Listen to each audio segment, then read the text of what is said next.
이 선교에 대한 것에 대단히 많이 불안해 했었습니다. 왜냐하면은 선교는 특별한 사명을 받은 사람이 나가는 걸로 생각을 했거든요. 그리고 또 선교는 어떤 특별한 완벽하게 준비된 사람이 나간다고 생각을 했습니다. 그리고 특히 영어를 잘해야 선교사로 나간다고 생각을 했습니다. 또 물질의 후원이 많이 확보되어야, 또 많은 후원하는 사람들이 많이 있어야 선교사로 나간다고 생각을 했습니다. 그런데 제가 하나님의 사명을 받고 1992년도에 헝가리 부다페스트에 나가서 선교를 헌신할 때에 11년 동안 선교하면서, 선교는 어떤 물질로 하는 것이 아니고, 또 선교라는 것은 어떤 영어를 잘해서 하는 것이 아니고, 사명감이 회복된 사람을 통해서, 또 결단하고 나가는 사람을 통해서 역사한다는 사실을 저는 깨닫게 되었습니다. 할렐루야, 할렐루야. 하나님께서 우리 대한민국을 사랑하시고 마지막 때에 하나님께서 우리에게 맡겨진 사명을 회복하기를 원하신다고 믿으시면 아멘 하시기 바랍니다. 저는 이 2007년을 맞이하면서 많은 교회가 부흥을 노래하고 또 부흥을 기대하는 그런 기도를 하고 있는데, 왜 그렇게 기도를 하게 하실까 하는 그런 부분에 대해서 많이 생각을 해보았습니다. 왜 그렇게 부흥을 기대할까? 또 많은 사람들이 하나님께 기도할 때 주여 성령의 기름 부어주세요, 또 성령의 능력을 우리에게 부어달라고 기도합니다. 왜 기도할까? 하나님께서 저에게 그런 말씀을 주셨습니다. 사명감을 회복해야 된다. 다시 말해서 하나님께서 이 땅 가운데 부흥을 주시면 부흥에 합당한 우리의 사명이 있다는 사실을 깨닫는 것이라는 것이죠. 그리고 그 사명에 합당하도록 우리가 결단하고 또 말씀에 순종하는 것이라고 제 마음 가운데 그런 메시지를 주셨습니다.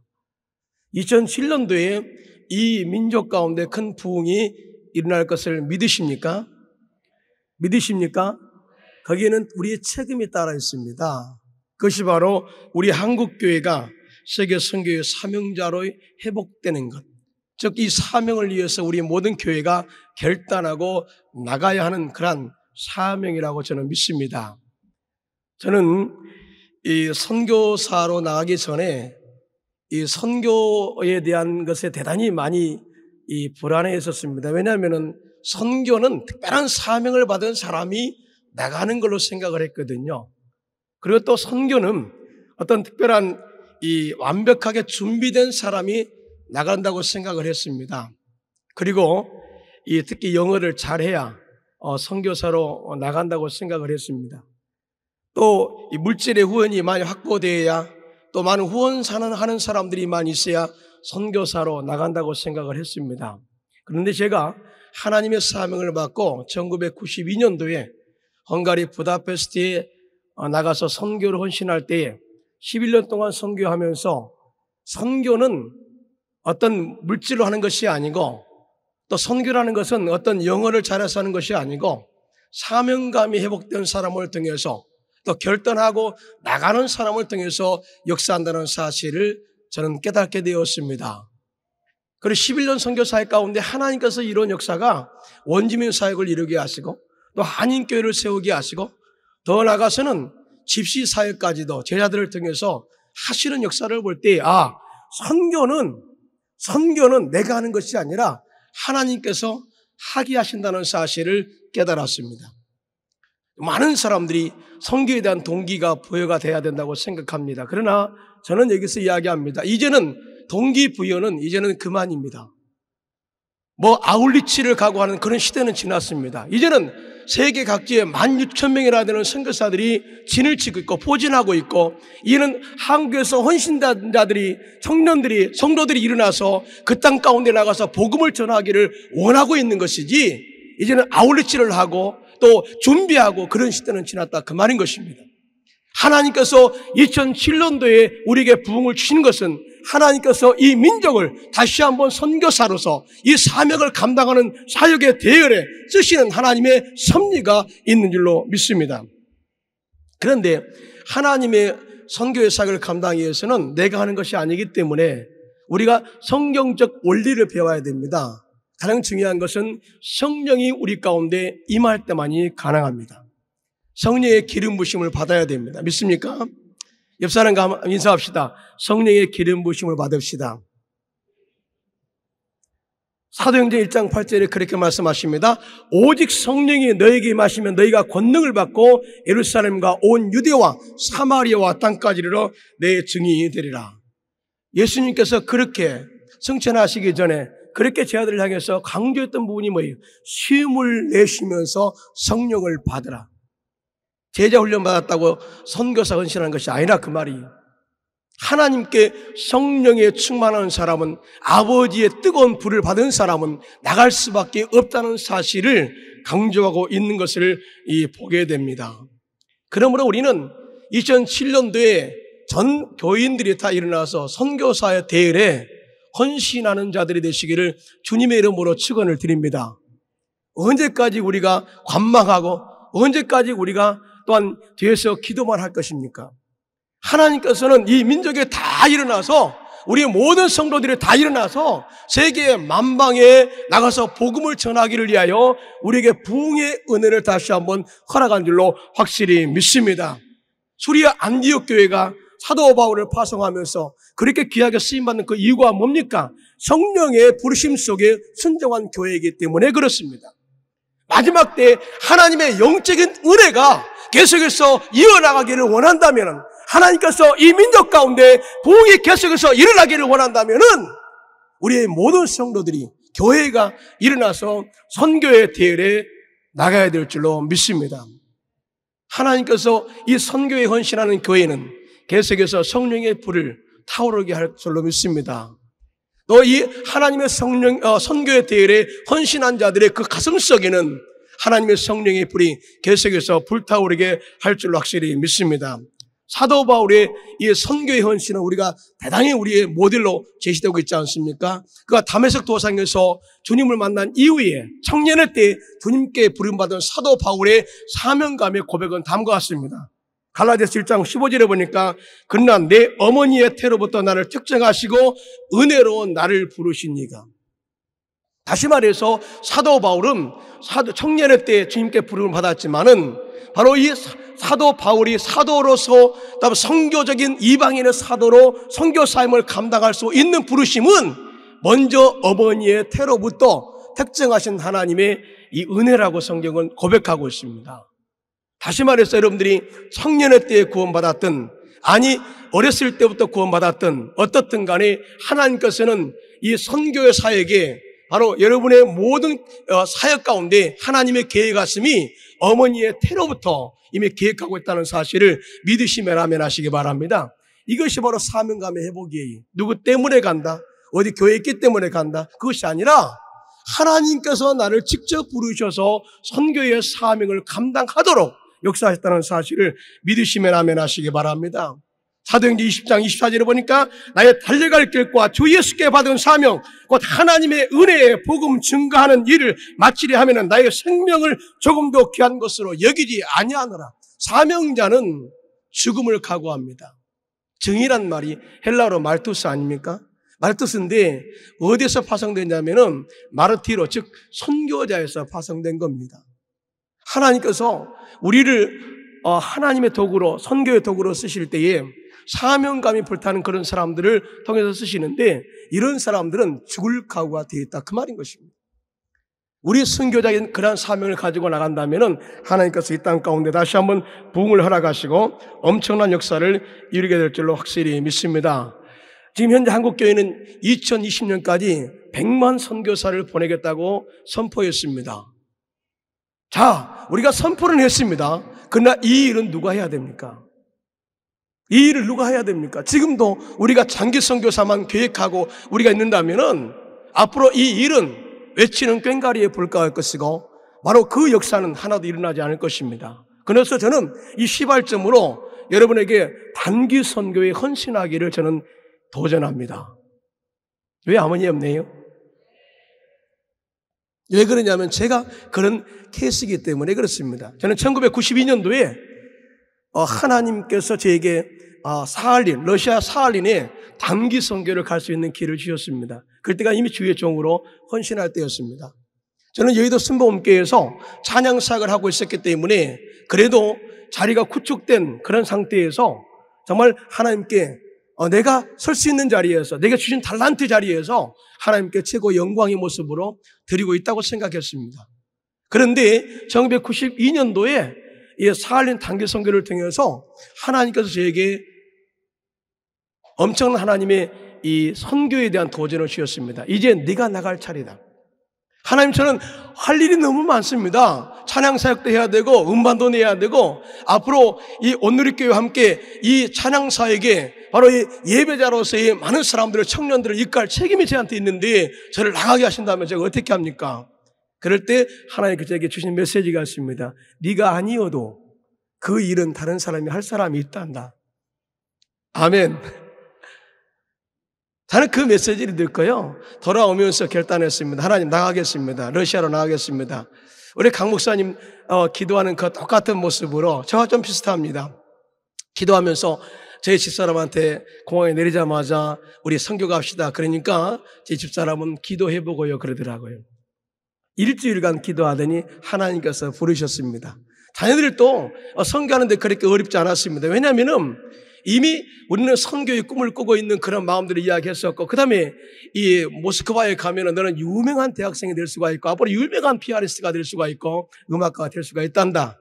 이 말에 꼬심을 당해가지고 그들이 뭐라고 건 줄 아십니까? 초등학교 3학년 때 1학년 때 갔는데 전 딸만 둘입니다만은 그렇게 갈 때 우리도 어린이 선교사 하고 떠났습니다.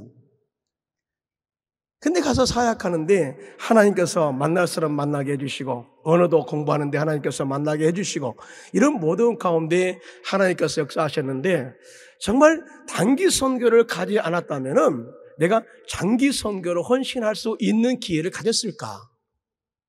그리고 나서 하나님께 러시아 말을 6개월 동안 열심히 배우고 있는데 우리 선교국의 장로님이 전화가 왔어요.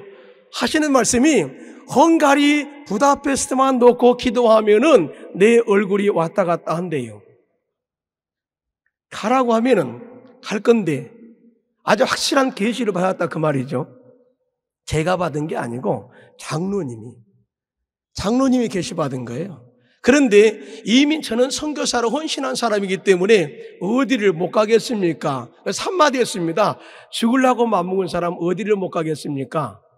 그리고 간 곳이 헝가리 부다페스트입니다. 정말 이 아는 사람도 없고 언어도 준비되지 않았고 모든 환경이 부정적이었습니다. 그런데 가자마자 제 마음속에 불이 있기 때문에 교회를 세우자. 교회는 바로 예수 그리스도의 생명체이기 때문에, 몸이기 때문에 주님께서 사람들을 불러 모실 거야, 살리실 거야, 그런 마음으로 교회를 2개월 만에 세웠습니다. 그리고 가만히 있지 않았습니다. 사람을 모아야 될 거다니 아직도 언어가 되지 않는 그런 상황 가운데 기타를 들고 헝가리 찬양을 외워서 나가서 복음을 전할 때 하나님께서 한 사람을 만나게 하셨습니다. 대학교 이 도서관의 관장인데 그분이 한국의 목사님을 아는 거예요. 조영규 목사님을. 그리고 지금까지 우리가 차창원 영적 세계를 계속해서 읽고 기도했는데 선교사를 좀 파송해 주세요. 한국에서. 그런 기도를 했다는 겁니다. 그래서 전도하다가 그것도 3번째 전도 나갔다가 그분을 만나서 그분이 저를 3년 동안 언어를 가르치는 스승으로 모시게 되었습니다. 그것도 무보수로. 하나님은요, 나가면 할 일을 할 수 있게 하신 줄로 믿습니다. 나가면 하나님께서 예비한 사람을 붙여주시고 나가면 하나님께서 당신의 계획을 이루신다는 사실을 믿으시면 아멘 하시기 바랍니다. 그러므로 2007년도에는 온 교회가 다 일어나서 나가야 됩니다. 그 단기 선교가 됐든 나가야 됩니다. 나갈 때 하나님의 역사하심을 바라볼 수가 있고 나갈 때 영혼들을 궁결의 마음으로 바라볼 수가 있고 나갈 때 하나님께서 우리가 할 일을 가르쳐준다는 사실을 알아야 됩니다. 가만히 있어 선교할 수는 없습니다. 2007년도에 우리가 부흥을 꿈꾸고 있지 않습니까? 부흥을 꿈꾸는 이 배후에는 하나님의 계획하심이 있다는 사실을 다시 강조합니다. 우리 모든 청년들이 나가야 되고 우리는 성도님들이 나가야 되고 그 가운데 하나님의 큰 역사를 경험하시기를 주님의 이름으로 축원을 드립니다. 마지막으로 저는 하나 간증하고 저는 설교를 마치고 함께 기도하기를 원합니다. 저희 청년들이 매 주마다 약 6, 7명이 모여서 함께 우리가 예배를 드리고 있습니다. 제가 3년 전에 선교 사역을 다 마치고 부르심을 받고 한국에 들어왔습니다. 저는 그것에 뼈를 묻기를 작정을 했었습니다. 그러나 또 위에 본부에서 이제는 돌아와서 또 청년들을 또 도전하고 또 선교에 대한 그런 비전에 대해서 함께 나누고자 또 부르셨을 때 순종하고 들어왔습니다. 들어왔을 때 약 120명이 월드미션의 선교에 헌신했다고 저에게 보고가 들어왔습니다. 저는 기도했습니다. 하나님, 4,000명이나 모이는 청년들이 120명이 단기 선교 나가는 것은 그는 그렇게 아름답지 못합니다. 이제 배로 우리가 선포하고 250명이 나가기를 원합니다. 그랬을 때 우리 청년들은 아멘하지 않았습니다. 그러나 제가 이야기했습니다. 아멘하면 하나님께서 역사할 줄로 믿습니다. 그런데 그해 245명이 선교에 나갔습니다. 자, 그리고 그 작년에 저는 248명이 나갔기 때문에 500명을 선포했습니다. 그럴 때 청년들은 아멘하지 않았습니다. 그러나 또 믿음으로 아멘하면 하나님께서 역사할 줄로 믿습니다. 아멘했을 때에 385명이 접수를 한 거예요. 그런데 하나님, 385명이면 앞으로 500명이 너무나 미달되지 않습니까? 기도를 세게 하니까 하나님께서 우리 오부 성가대가 예루살렘 성가대가 한 120명 되는데, 임마누엘 성가대가 120명 되는데 100명이 단기 선교 나가겠습니다고 등록한 겁니다. 그래서 결국 485명이 된 겁니다. 그리고 작년에 제가 하나님께 헌신했습니다. 하나님, 우리가 이제 1000명이 우리 청년들이 나가서 이 열방 가운데 예수 그리스도의 살아계심을 선포하고 그 땅을 하나님의 사랑명의 땅으로 고치기를 원합니다. 우리가 헌신하기를 원합니다. 1000명이 나가기를 원합니다. 그럴 때 청년들은 아멘하지 않았습니다. 물론 청년들이 직장인이고 학생들입니다. 전부 다 자비량입니다. 여의도 교회가 크기 때문에 큰 물질로 후원한다 그런 생각을 하지 마십시오. 모든 자비량으로, 모든 월드미션, 바로 해외 선교는 자비량입니다. 그리고 국내 선교도 자비량입니다. 하나님께 선포했습니다. 그리고 기도했습니다. 작년에 800명이 세계 선교에 동참했습니다. 할렐루야. 그리고 국내 선교에는 2000명이 동참했습니다. 여러분, 오해는 하지 마십시오. 교회가 크다고 선교한다고 오해는 하지 마십시오. 프론테이지로 따지면 됩니다. 각 교회가 담당할 사명이 있는 줄로 믿습니다. 각 교회가 청년들이 일어나서 정말 세계 선교에 헌신한다면 하나님께서 그 교회를 들어 사용하시고 그 교회에 부흥을 줄 수밖에 없는 하나님의 은혜가 있을 줄로 믿습니다. 저는 여러분이 그렇게 말씀하시면 좀 이해가 안 가실 거예요. 제가 돈 이야기를 하겠습니다. 이번에 작년에 우리가 800명이 나가면서 자기가 시급으로 아르바이트 해가지고 3,000원씩 시급으로 받았던 그 아르바이트 돈으로 모은 돈이 얼마냐? 그들이 헌금한 돈이 얼마냐? RK는 빼고 2,000명은 빼고 800명이 그들이 심는 돈이 10억이었습니다. 10억이었습니다. 누가 한 거예요? 각 개인이 한 겁니다. 교회 지원이 있어서 되는 것이 아니고 개인이 한 겁니다. 저는 여러분에 도전합니다. 각 교회가 이제는 선교에 나갈 때입니다. 부흥만 외칠 것이 아니라 선교에 나갈 때입니다. 우리 아멘 합시다. 아멘 합시다. 아멘하면 하나님께서 역사할 줄로 믿습니다. 올해 우리는 2,000명의 월드미션을 선포했습니다. 물론 처음에는 아멘 안 했습니다. 근데 지금은 아멘하고 2,000명이 나가는 대회에 내가 서기 위해서 지금부터 아르바이트하고 준비하고 있습니다. 비전은 우리를 끄는 힘이 있습니다. 그리고 나가면 하나님께서 역동적으로 역사하신 하나님의 손길을 보게 됩니다. 돈이 없다고요? 여러분이 결단하시면 하나님께서 물질을 주십니다. 여러분이 나가면 하나님께서 나갈 수 있는 여력을 만들어 주십니다. 어떤 형제는, 어떤 자매는 회사를 그만두고 간 형제도 있습니다. 그런데 다녀오니까 더 좋은 회사를 예비하셔서 일할 수 있게 하시는 은혜를 허락한 것을 간증을 드리면서 우리는 눈물을 흘렸습니다. 아, 그렇구나. 선교하는 자는 하나님께서 끝까지 책임지신다. 우리가 찬양하고 기도하고 하는 것은 대단히 중요합니다. 또 성령의 은혜를 체험하고 개인의 부흥을 또한 경험하는 것 중요합니다.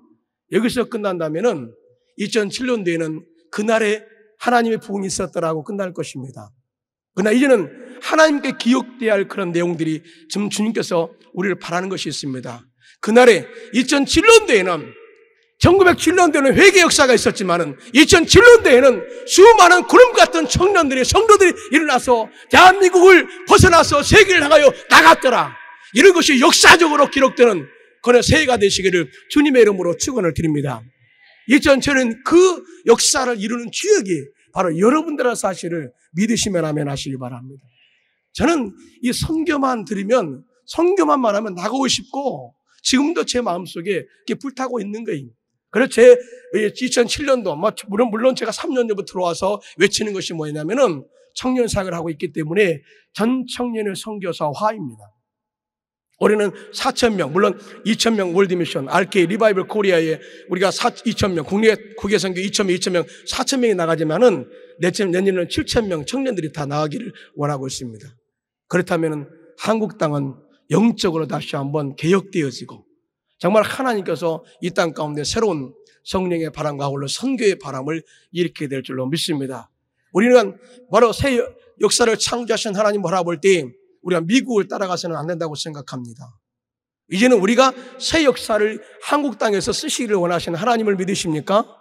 새 일을 행하신 하나님의 역사를 믿으십니까?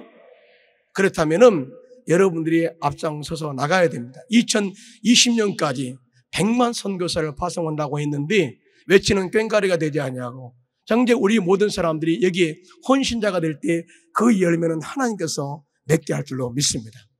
그래서 우리는 이 시간에 여기 있는 사람 모든 사람들 다 헌신자, 즉 선교사가 되기를 원합니다. 아멘입니까? 제가 그렇게 간증했어도 못 믿겠습니까? 아멘 하시면 누가 하신다고요? 하나님께서. 가장 중요한 건 하나님, 내가 주님 앞에 선교사로 헌신합니다. 이 고백의 기도를 드렸으면 좋겠습니다. 한국 부흥 100주년 기념 리바이벌 2007 역사를 이루는 24시간 연속 기도에 참여하신 여러분과 여러분의 모든 앞날에 하나님의 크신 은혜와 평강과 의와 희락이 충만하시기를 주님의 이름으로 축복합니다. 오늘 우리는 100년 전 한국교회에 역사하셨던 그 성령님의 부흥의 역사를 회상하며 우리 조국 대한민국 교회의 부흥과 그리고 우리 민족의 회복, 새로운 역사에 대한 꿈과 비전을 가지고 이 자리에 다시 모였습니다. 정치도 경제도 사회도 문화, 윤리와 도덕도 교육도 언론도 예술도 모두가 깨끗함과 정직함으로 회복되어야 함을 절감하며 이 자리에 모였습니다. 그러나 이것들보다 더 중요한 것이 있습니다. 나 개인, 우리 가정, 내가 섬기고 있는 교회와 우리가 섬기고 있는 지역사회 그리고 국가, 이 모든 것들이 본래의 참모습으로 회복되지 않으면 더 이상 소망을 가질 수 없다는 절체절명의 위기의식이 한국교회를, 아니 우리 주위를 엄습해오고 있습니다. 나 자신부터 회개함으로 주님과의 관계를 회복하고 우리 가정부터 사랑과 이해와 용서가 넘치는 행복의 공동체로 새롭게 변환되지 않고는 사회는 절대로 변환되지 않을 것입니다.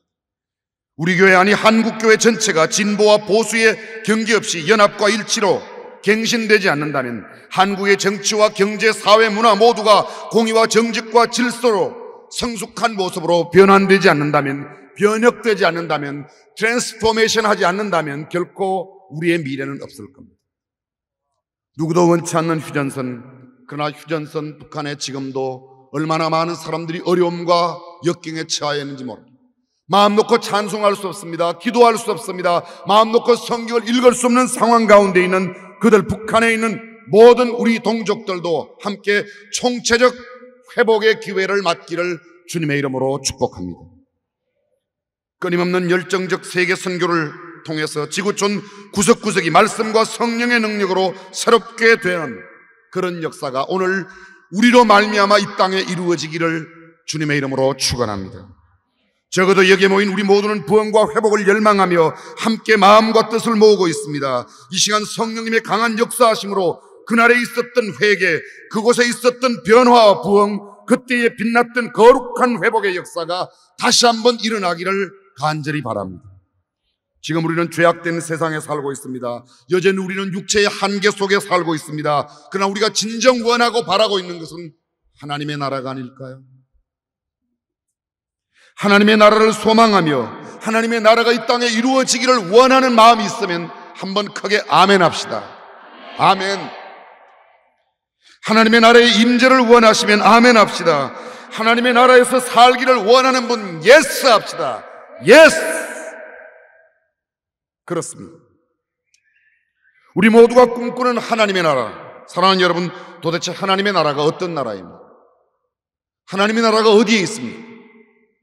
하나님의 나라가 언제 임합니까? 하나님의 나라의 특징이 도대체 무엇입니까? 하나님의 나라를 어떤 사람이 누릴 수 있습니까? 누가 하나님의 나라를 유업으로 받을 수 있습니까? 도대체 어떤 나라가 하나님의 나라이며 하나님의 나라에 들어갈 수 있는 사람은 어떤 사람인가? 성경은 하나님 나라에 대하여 여러 가지로 우리에게 나타나 보여주고 있습니다. 예수님이 이 땅에 계실 때 하나님의 나라에 대한 언급을 무려 50여 차례 하셨습니다. 마가복음 10장과 마태복음 19장은 약대가 바늘기로 들어가는 것이 부자가 하나님 나라에 들어가는 것보다 쉽다. 하나님 나라에 들어가기가 얼마나 어려운지를 이야기하면서 예수님께서 하신 말씀입니다.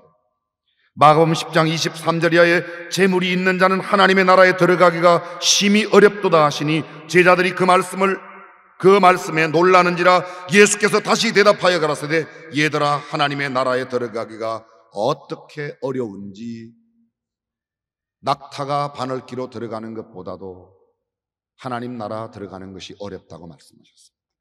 사랑하는 여러분, 누가 하나님의 나라에 들어갈 수 있나요? 어떤 사람이 하나님의 나라에 들어갈 수 있나요? 낙타가 바늘기로 들어가는 것보다 어렵다고 한다면 과연 누가 하나님의 나라를 들어갈 수 있으며 누가 하나님의 나라를 얻어 누릴 수가 있습니까? 마가복음 9장은 또 말합니다. 만일 내 눈이 너를 범죄케 하거든 빼어버리라. 한 눈으로 하나님 나라에 들어가는 것이 두 눈을 가지고 지옥에 던지우는 것보다 나으니라. 하나님 나라가 틀림없이 좋은 것은 두 눈을 가지고 지옥에 가는 것보다 한 눈 없이 한쪽 눈만 가지고라도 천국에 들어가는 것이 낫다고 천국의 비밀스러운 이야기를 말씀하고 있습니다. 마태복음 21장에도 말합니다. 예수께서 저희에게 이르시되 내가 진실로 너희에게 이르노니 세리들과 창기들이 너희보다 먼저 하나님의 나라에 들어가리라. 하나님의 나라는 뜻밖의 놀라운 현상이 있을 것이라는 것을 예견하여 말씀하신 내용. 우리는 생각하기를 오늘 주일 성수하고 오늘 하나님 앞에 신앙생활 잘하는 사람이라고 보여지는 그들이 하나님 나라에 갈 것 같은데 주님은 말씀하시기를 너희가 지금 비웃고 천대하며 업신여기고 너희가 무시하고 있는 저 세리와 창기들이 하나님 나라에 먼저 들어갈 것이라. 유명한 존 뉴턴은 그런 이야기를 했습니다. 하나님 나라에 가면 3번 놀란답니다. 전혀 뜻밖의 사람이 하나님의 나라에 와 있다는 것 때문에 놀라고 두 번째는 꼭 와 있을 것이라고 생각했던 목사, 장로, 권사, 집사들이 안 보여서 놀라고 세 번째는 나도 천국에 와 있다는 것 때문에 놀라게 된다. 예수님은 말씀하시기를 천국은 어린아이들 같지 않으면 들어갈 수 없다고. 예수께서 어린아이들을 불러 가까이 하시고 이르시되 어린아이들이 내게 오는 것을 용납하고 금하지 말라. 하나님의 나라가 이런 자의 것이니라. 내가 진실로 너희에게 이르노니 누구든지 하나님의 나라를 어린아이와 같이 받들지 않는 자는 결단코 들어가지 못하리라. 어린아이와 같은 자가 하나님 나라에 들어간다고 말씀합니다. 나더러 주여 주여 하는 자마다 다 천국에 들어갈 것이 아니요 내 아버지의 뜻대로 행하는 자라야 들어갈 것이라고. 하나님의 뜻이 뭡니까? 하나님의 뜻을 행하는 자가 들어간다고 말합니다. 요한복음 6장 40절은 말하기를 내 아버지의 뜻은 이것이니 아들을 보고 믿는 자마다 영생을 얻는 것이니라. 예수 그리스도를 보고 믿는 것이 하나님의 뜻이라고 말합니다. 하나님의 나라가 어떤 공간적 개념 또는 어떤 상태적 개념으로 이해할 수 있습니다. 하나님의 나라에 들어간다. 어디에 있는지는 모르지만 공간적인 개념이 그려지기도 합니다. 어떤 상태인지는 모르지만 분명히 두 눈을 가지고 지옥에 가는 것보다 한 눈만 가지고 천국에 가는 것이 낫다고 하는 상태적인 개념을 우리에게 말씀해 주고 있습니다. 사실 중요한 것은 하나님의 나라에 들어갈 수 있는 사람과 들어가지 못하는 사람이 나뉘어진다는 사실이 우리에게 매우 중요한 의미로 와닿는다. 어디에 있는가가 중요하지 않습니다. 사실 어떠한 상태보다 더 중요한 것은 과연 그 하나님의 나라에 내가 들어갈 수 있는가. 사랑하는 여러분, 하나님의 나라에 들어갈 수 있는 확신이 있는 분만 아멘 한번 해보세요. 아멘 못하는 사람은 뭐죠? 나 체조 경기장에서 열심히 기도하고 찬송했는데, 예배당에 가서 열심히 헌금했는데, 예배당 건축할 때 돈도 많이 냈는데 아직도 하나님의 나라에 대한 확신이 없다면 도대체 어떻게 된 일입니까? 누가 말하기를 하나님의 나라가 어디에 있는가라는 물음에 하나님의 나라는 있는 곳에 있다, 가보면 안다고 그랬습니다. 성경은 또 말씀하고 있습니다. 누가복음 6장 20절에 예수께서 눈을 들어 제자들을 보시고 가라사대 가난한 자는 복이 있나니 하나님의 나라가 너희 것입니다. 여기 가난하다는 개념은 육신적인 물질적인 개념을 포함한 가난입니다. 주님은 이렇게 말씀하셨습니다. 심령이 가난한 자는 천국이 저희 것이며, 심령만 아니라 실제적으로 육신적인 물질적인 면에서의 가난도 함께 이 단어 안에 포함되어 있습니다. 마태복음 5장 3절은 말합니다. 심령이 가난한 자는 복이 있나니 천국이 저희 것이며, 10절은 또 말합니다. 의를 위하여 핍박을 받는 자는 복이 있나니 천국이 저희 것입니다. 누가복음에 또 말합니다. 예수께서 이르시되 손에 쟁기를 잡고 뒤를 돌아보는 자는 하나님의 나라에 합당치 아니하니라. 과거에 젖어 사는 사람, 뒤에 매여 있는 사람, 하나님의 나라에 들어갈 수 없습니다. 하나님의 나라를 바라보고 미래지향적으로, 진취적으로, 능동적으로, 적극적으로 신앙 가운데 예수 그리스도 안에 성령의 인도함을 받는 자가 하나님의 나라에 들어갈 수 있다고 말합니다. 누구든지 이 어린아이와 같이 자기를 낮추는 그이가 천국의 큰 자가 될 것이라고, 겸손한 사람이 들어갈 것을 말합니다. 어떤 사람이 천국 하나님의 나라를 얻게 되고 누릴 수 있는지 보여주는 말씀드립니다. 심령이 가난한 사람, 쟁기를 잡고 뒤를 돌아보지 않는 사람, 어린아이와 같이 순진하고 자기를 낮추는 그 사람, 예수 그리스도를 구주와 주님으로 영접하여 하나님을 아버지라고 부르짖는 그 사람만 하나님 나라에 들어갈 수 있습니다. 나의 외적인 행동이, 나의 어떤 외적 조건이 하나님의 나라를 유업으로 받게 하는 것이 결코 아니란 말입니다. 사랑하는 여러분, 저와 여러분이 어떤 사람이 되어야 하나님의 나라에 들어갈 수 있는가? 성경이 명명백백히 말하고 있는 이 하나님의 나라에 들어가는 자격을 충분히 갖춘 주의 백성들이 되시기를 주님의 이름으로 축원합니다. 세상에 왜 문제가 그렇게 많습니까? 내가 너무 부유하기 때문입니다. 세상에 왜 너무 문제가 그렇게 많습니까? 내가 너무 높기 때문에 그렇습니다. 다른 사람을 너무 무시하기 때문에 그렇습니다. 요사이 삼척 동자와 삼척 동녀가 많답니다. 삼척 동자가 뭐냐? 아는 척, 잘난 척, 있는 척. 이 삼척이래요. 우리 가운데 그 어떤 배운 사람도, 그 얼마나 많이 가진 사람도 결코 내가 가진 채, 있는 채, 잘난 채 하지 아니하고 오히려 하나님 앞에 겸손히 예수 그리스도의 구속의 십자가의 보혈, 예수 그리스도의 십자가를 자랑하는 저와 여러분이 될 수 있기를 바랍니다. 성경에 하나님의 나라에 관한 또 다른 구절이 여기에 있습니다. 그러나 내가 하나님의 성령을 힘입어 귀신을 쫓아내는 것이면 하나님의 나라가 이미 너희에게 임하였느니라. 하나님의 나라가 공간적인 개념, 시간적인 개념을 벗어나 하나님의 나라가 우리에게 임하여 있다고 말합니다. 근데 그 전제 이야기가 이렇게 되어 있습니다. 내가, 예수님 말씀하신 내용입니다. 내가 하나님의 성령을 힘입어 귀신을 쫓아내는 것이면, 다시 말하면 성령의 능력이 지배하는 곳이면, 성령의 능력이 나타나는 곳이면 이미 그곳이 하나님의 나라입니다. 어떤 날 죽어서 가는 하나님의 나라만 하나님의 나라가 아닙니다. 성경은 이렇게 말합니다. 하나님의 성령의 능력이 통치하는 나라가 하나님의 나라라고. 그렇습니다. 왕이 다스리는 나라를 왕국이라고 합니다. 백성이 주인인 나라를 민주국가라고 합니다. 한 사람이 다스리는 나라를 독재국가라고 합니다. 하나님께서 통치하시는 나라, 하나님이 다스리는 나라가 하나님의 나라입니다. 사랑하는 여러분, 저의 마음속에, 여러분의 마음속에, 저와 여러분의 가정 속에, 교회 안에, 우리가 접하고 있는 모든 사회의 구석구석 하나님이 다스리면 하나님의 나라가 임하는 줄로 믿습니다. 그러나 아직 내가 주장하고 있다면, 나 아닌 어떤 다른 사람이 나를 지배하고 다스리고 있다면, 내가 배운 어떤 세상의 교훈과 가르침이 내 모든 삶의 영역을 통치하고 있다면 우리는 하나님의 나라 속에 살고 있는 사람이 아니라 세상 나라에 살고 있는 사람입니다. 멀리 가서 하나님의 나라를 이루려고 하지 말고 나부터, 우리 가정부터, 내가 다니는 교회부터, 내 주변의 사람부터 하나님의 지배하심 가운데 함께 들어가 하나님의 나라를 만끽하는 저와 여러분이 될 수 있기를 주님의 이름으로 축원합니다. 누가복음 14장에 예수께서 바리새인 지도자의 집에 식사 초대를 받으셨을 때 사람들이 서로 높은 자리를 차지하려고 애쓰는 모습을 보았습니다. 예수님은 너희가 만일 잔치를 베풀면 되갚을 수 없는 사람들을 불러라.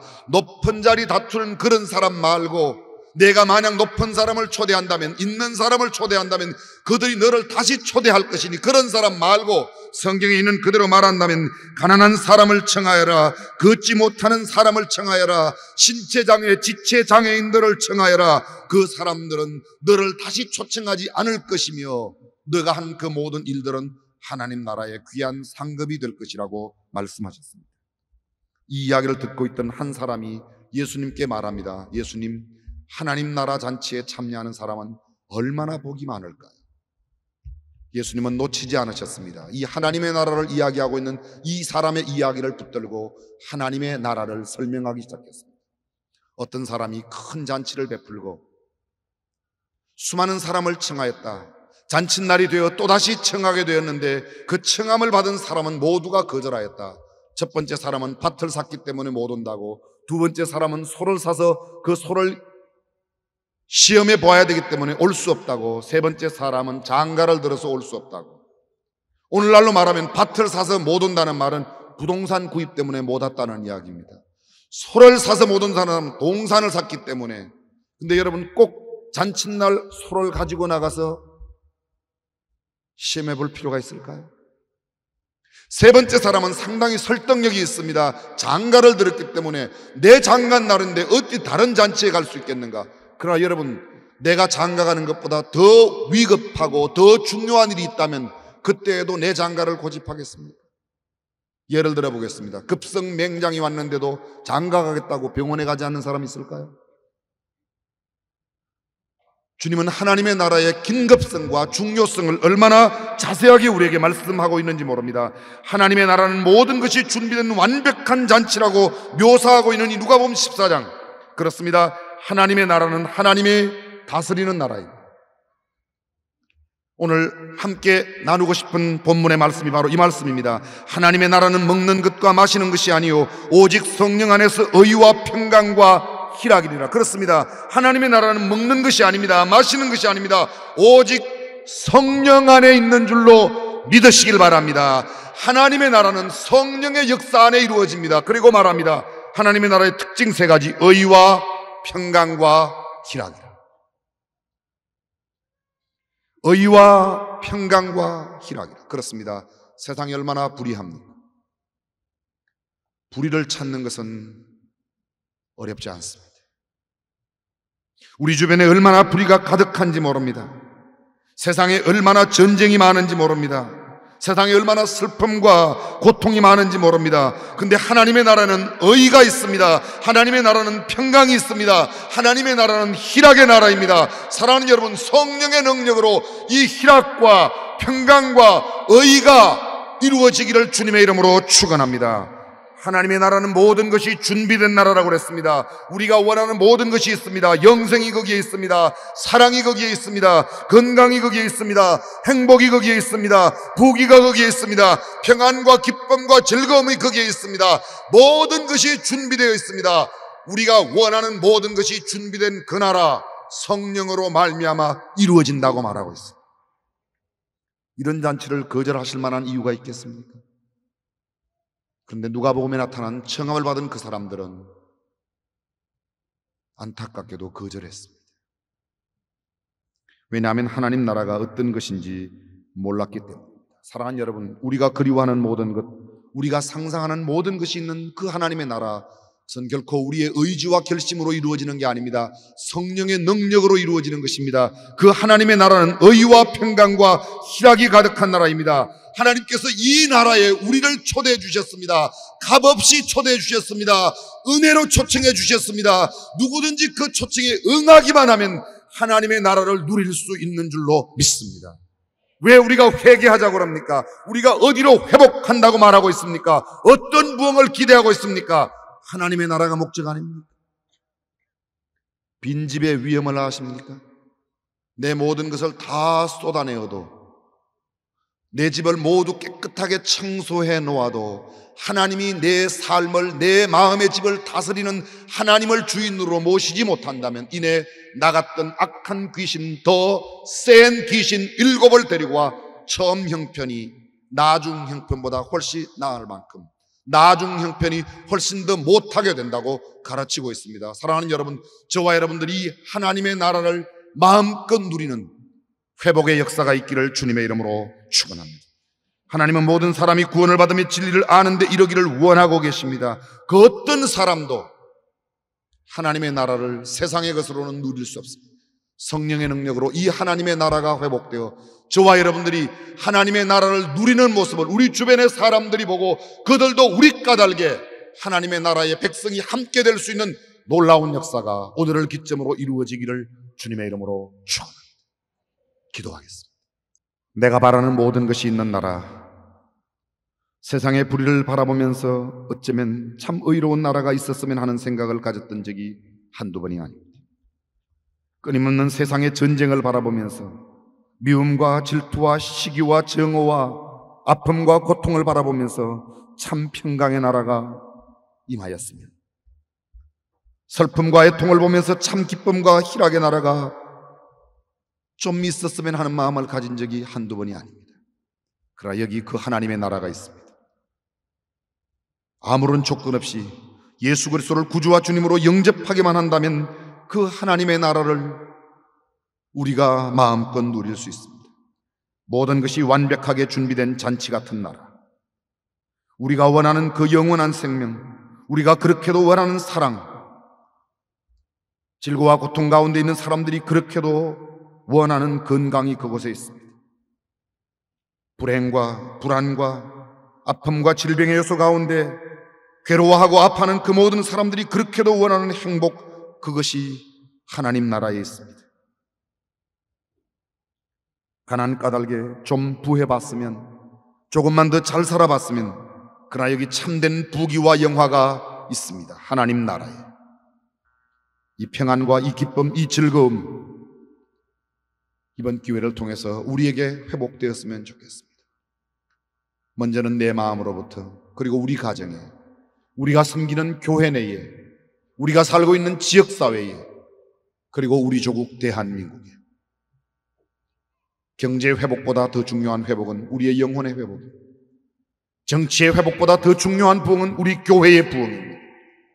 세상을 탓할 게 아니라 나부터, 우리 교회부터, 우리 가정부터 새로워지고 하나님의 나라가 회복되기를 주님의 이름으로 축원합니다.